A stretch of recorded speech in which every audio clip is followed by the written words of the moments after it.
오늘 말씀의 제목은 영광의 순간에 우리는입니다. 영광의 순간에 우리는. 여러분 인생 가운데 가장 영광스러운 순간이 언제라고 생각되어지십니까? 제가 이 영광이라고 하는 단어, 도대체 이 영광이 무엇일까?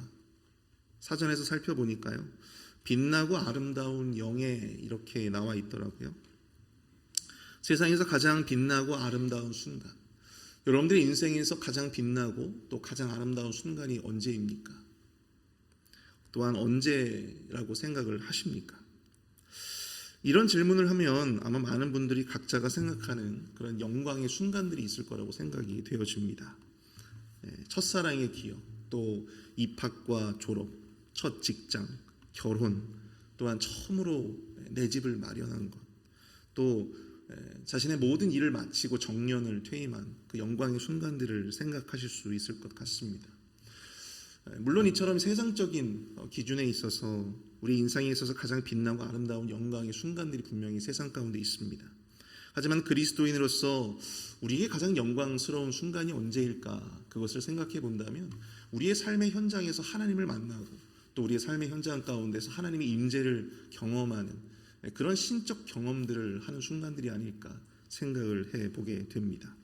놀라운 하나님의 능력과 놀라운 하나님의 섭리와 역사를 우리의 삶을 통해서 경험하는 것, 이것이야말로 우리 그리스도인들이 누릴 수 있는 가장 영예로운 순간, 가장 빛나는 순간, 가장 영광스러운 순간이 아닐까 생각을 해봅니다.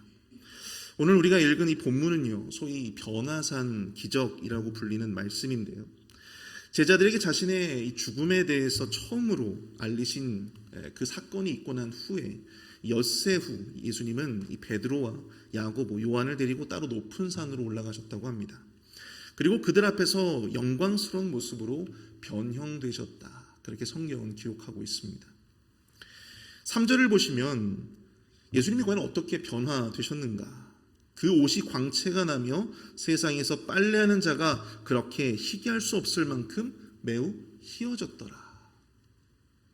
온 몸에서 흰 광채가 나는 옷을 입으신 모습으로 변형되셨다. 뿐만이 아닙니다. 엘리야와 모세가 나타나 예수님과 대화를 하시는 것을 보았어요. 또한 엘리야와 모세는 여러분들 모든 유대인들이 존경하는 그런 인물들 아니었겠습니까? 그들과 예수님이 대화하시는 그런 장면을 실제로 우리가 목격한다고 했을 때 그것은 실로 놀라운 광경이 아닐 수 없었다라고 하는 것이죠. 그야말로 이 제자들의 입장에서는 정말 가슴이 벅차오르는 신적 어떤 황홀경을 경험하는 그런 영광의 순간이 아니었을까 생각을 해봅니다.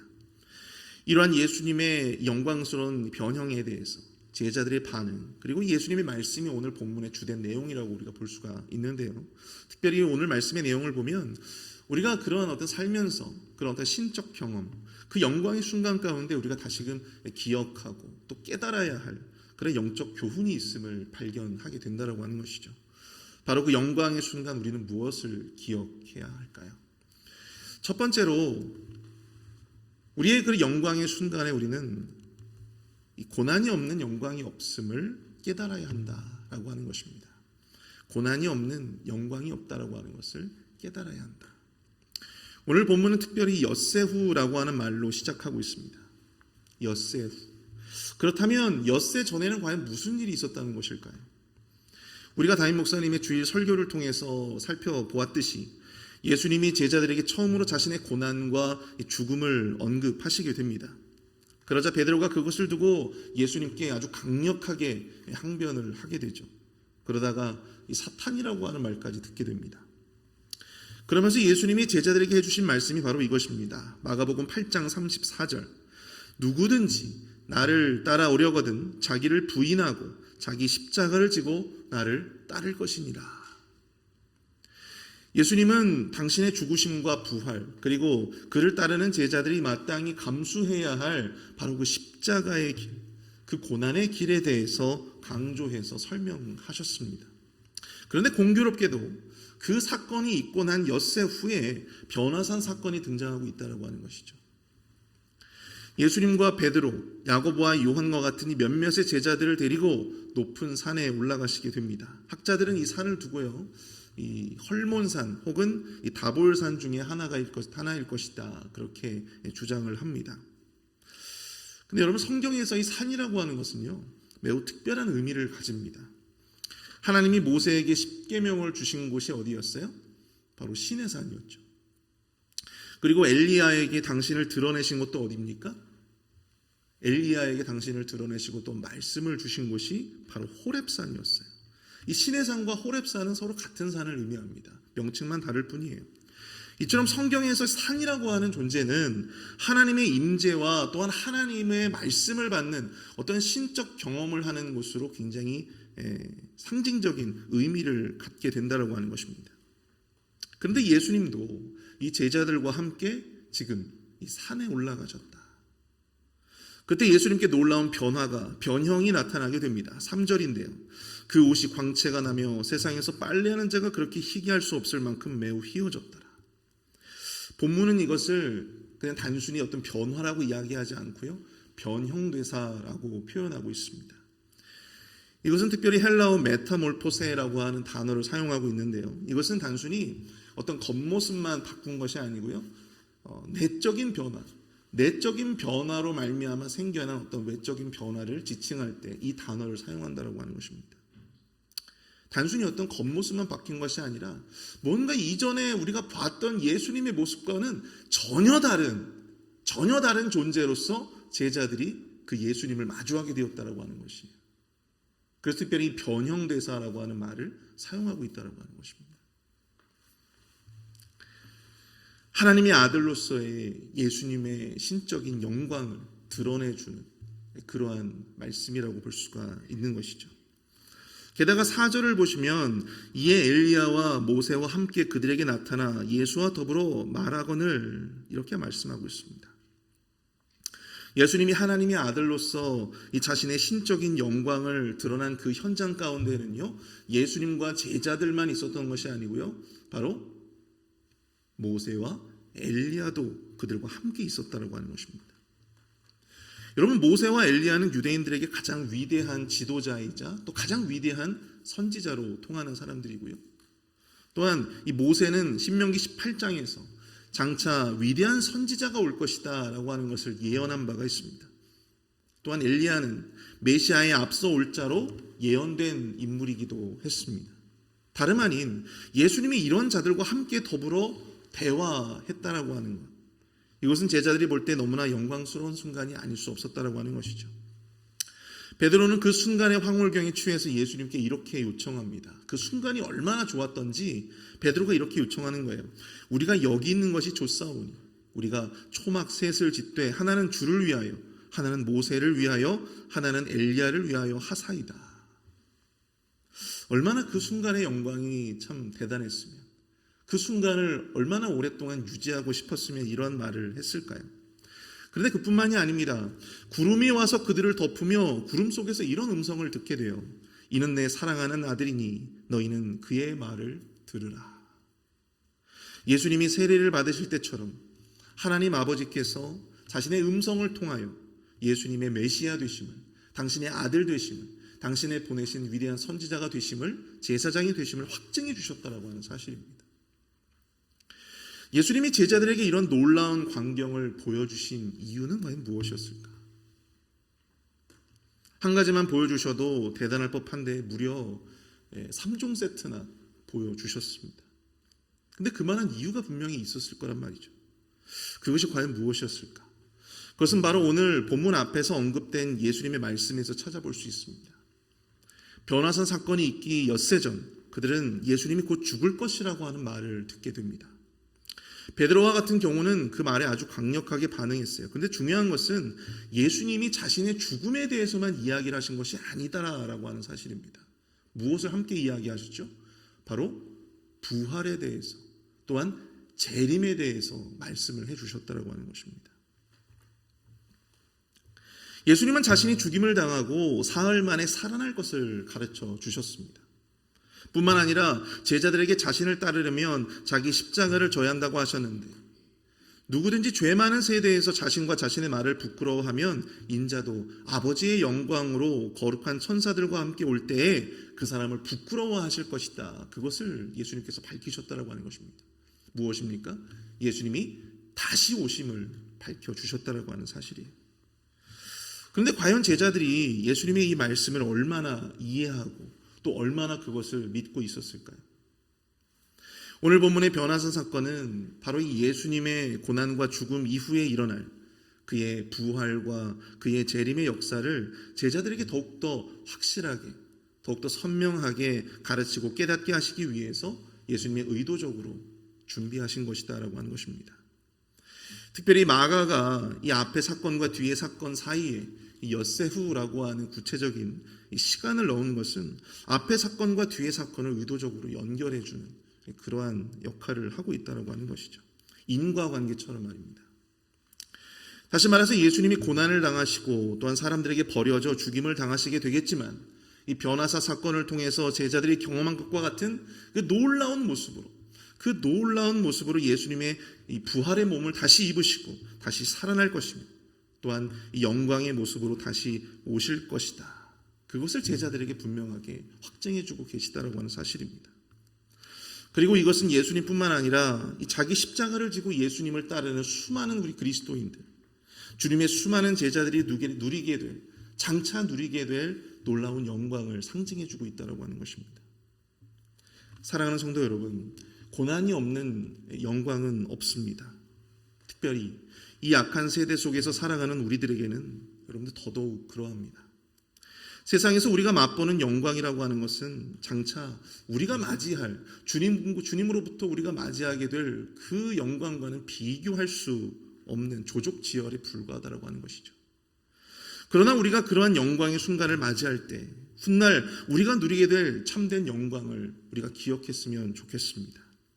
예수님이 제자들을 위해서 이 변화산의 사건을 예비하셨듯이 우리 주님은 우리에게도 우리의 삶을 통해 영광의 순간들을 허락하실 것입니다. 그것이 말씀을 통한 영광이 될 수도 있고요.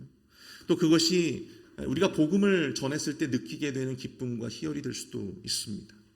또한 우리가 말로 형용할 수 없는 어떤 신비로운 어떤 체험이 될 수도 있습니다. 그런데 그러한 영광의 순간에 우리가 기억해야 될 것이 무엇입니까? 우리가 장차 누리게 될 그 천국의 영광, 그것을 우리가 기대하기를 축복합니다.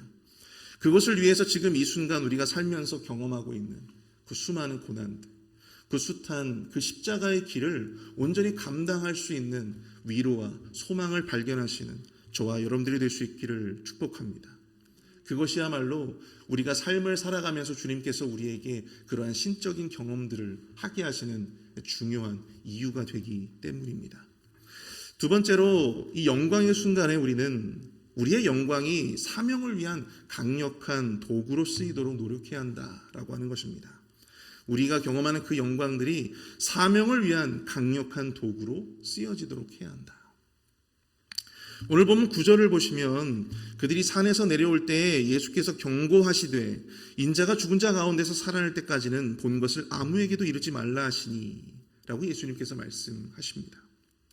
영광의 파티가 끝나고 예수님과 제자들은 이 베드로의 말대로 초막을 짓고 그곳에 머물지 않으십니다.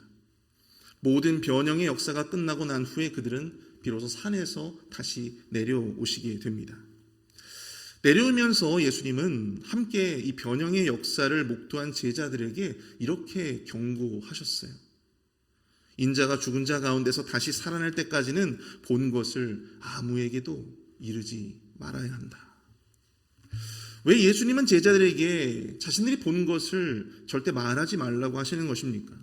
오히려 예수님의 영광이 그 모습을, 예수님이 그렇게 변화되시고 엘리야와 또한 이 모세와 더불어 대화하셨다라고 하는 사실을 사람들에게 막 알리면 오히려 복음 전파의 전도에 더 중요한 어떤 증거가 되지 않겠습니까? 더욱더 효과적이지 않았을까요? 근데 왜 예수님은 그것을 알리지 말아야 한다? 예수님께서 다시 살아나실 때까지, 죽음 이후에 다시 부활하실 때까지 그것을 절대 알리지 마라, 그렇게 말씀하셨을까? 그 해답은 바로 그 다음 그 10절에 등장합니다. 10절을 보시면 그들이 이 말씀을 마음에 두며 서로 문의하되 죽은 자 가운데서 살아나는 것이 무엇일까 하고, 예수님이 자신의 죽음과 부활을 제자들에게 알리셨어요. 그리고 변화산 사건까지 그들이 직접 경험을 하였습니다. 그럼에도 불구하고 제자들은 아직까지도 예수님이 말씀하신 이 말씀이 무엇을 뜻하는지를 제대로 이해하지 못하고 있었다라고 하는 사실입니다. 왜 예수님이 죽으시고 왜 예수님이 다시 살아나셔야 한다고 하시는 건지 그 뜻을 헤아리기 어려운 그런 영적인 수준에 머물러 있었다라고 하는 것입니다. 아직 그들은 예수님의 죽음과 부활을 증거할 만한 그 증인으로서의 능력, 그것이 너무나도 턱없이 부족한 상황이었다라고 하는 것이죠. 그러나 예수님은 알고 계셨습니다. 그들이 비록 그 시기에는 그런 아주 영적으로 보잘것없는 아주 그런 그 어린아이와 같은 그런 수준이었으나 그들이 장차 그리스도의 죽음과 부활을 경험한 이후에는 비로소 그 변화산 사건의 의미를 그들이 깨닫게 될 것이다. 예수님이 왜 죽음 이후에 사흘 만에 다시 살아날 것이다 이렇게 말씀하셨는지 그 의미에 대해서, 그 부활의 의미에 대해서, 그 영광의 의미에 대해서 비로소 제자들이 이해할 수 있을 것이다라고 하는 것을 예수님은 알고 계셨다라고 하는 사실입니다. 그래서 예수님은 자신의 부활 때까지 그것을 함구하라고 말씀을 하신 것입니다. 예수님은 변화산 사건이 그들에게 단순한 어떤 신비로운 체험이나 사람들에게 막 떠벌리고 이야기하기 좋아하는 어떤 가십으로 그렇게 쓰여지지 아니하고 훗날 그들이 강력한 부활, 예수님의 부활을 증거하는 그 복음의 강력한 도구가 되기를 바라셨다라고 하는 사실입니다. 기적과 치유 그리고 예수님이 행하셨던 그 모든 이적과 기사는요, 모두 예수님은 그냥 전하신 것이 아닙니다. 그냥 베푸신 것이 아니에요. 다 무엇을 위해서였습니까? 예수님이 이 땅에 오신 그 사명을 온전히 이루기 위한 도구로 그것을 베풀어 주셨다라고 하는 거예요. 모든 택하심을 입은 백성들에게 복음을 전하고 구원을 이루시는 그분의 사명을 위해서 예수님이 병도 고쳐주신 것이고 귀신 들린 자들도 귀신을 내쫓아 주신 것이고 또 죽은 자도 다시 살려주신 것이에요. 그것은 제자들도 마찬가지였습니다. 예수님은 그들이 경험하는 그 모든 영광의 순간들, 그들이 삶을 통해서 경험하는 그 모든 신적인 경험들이 단순히 신비로운 체험이나 가십으로 남겨지지 않고 그들이 전하는 그 복음을 온전히 드러내는 부활의 강력한 도구로 사용되어지기를 원하셨다라고 하는 사실입니다. 그리고 우리에게 그 영광의 순간들, 그것은 우리가 안주하고 머물러야 할 그러한 경험이 아니라 복음을 전하고 예수님을 증거하는 강력한 은혜의 경험이 되어야 한다라고 하는 것을 오늘 말씀은 이야기하고 있는 것이죠. 하나님은 우리에게 어떠한 영광의 순간을 허락하셨습니까? 여러분들의 삶의 현장 가운데서 어떤 주의 영광을 목도하셨습니까? 어떤 사람들은 정말 많은 그런 하나님의 임재와 체험을 하신 분들을 제가 목격을 하곤 합니다. 그분들의 삶을 통해 마땅히 단순히 자신의 경험이 전해지는 것이 아니고요, 그것을 통해 예수님의 부활, 예수님의 죽음과 예수님의 부활이 그 복음이 전해져야 한다라고 하는 사실을 우리가 결코 잊어서는 안 될 줄 믿습니다. 사도행전 9장에서 예수의 도를 따르는 자들을 모두 잡아오려던 사울은 여러분 신비한 체험을 하게 됩니다. 다메섹에서 예수님의 음성을 들은 것이죠. 사울아 사울아 내가 어찌하여 나를 박해하느냐, 나는 내가 박해하는 예수다. 이 놀라운 사건이 바로 이 박해자 사울이 전도자 바울이 된 사건입니다. 계기가 되었어요. 그리고 이 다메섹 도상에서 예수님을 만난 이 사건이 그가 평생을 사도로 살게 한 중요한 계기가 되었다고 하는 사실입니다. 예수님도 만나보지 못했던 지가 무슨 사도야. 예수님이 자꾸만 사도라고 이야기할 때마다 비아냥거리던 사람들이 있었어요. 예수님께 직접적으로 가르침을 받고 예수님께 직접적으로 사명을 받아야 그게 사도지.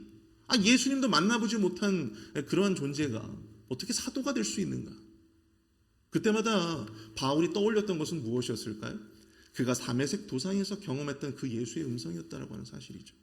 그가 만났던 분은, 내가 만났던 사람은, 내가 만났던 존재는 바로 하나님의 아들 예수 그리스도였다라고 하는 바로 그 신적 경험, 그것이 그가 평생을 이방인의 사도로서 복음을 증거할 때마다 강력하게 내세웠던 바로 이 능력의 수단이 되었다라고 하는 사실을 우리는 기억해야 될 줄로 믿습니다.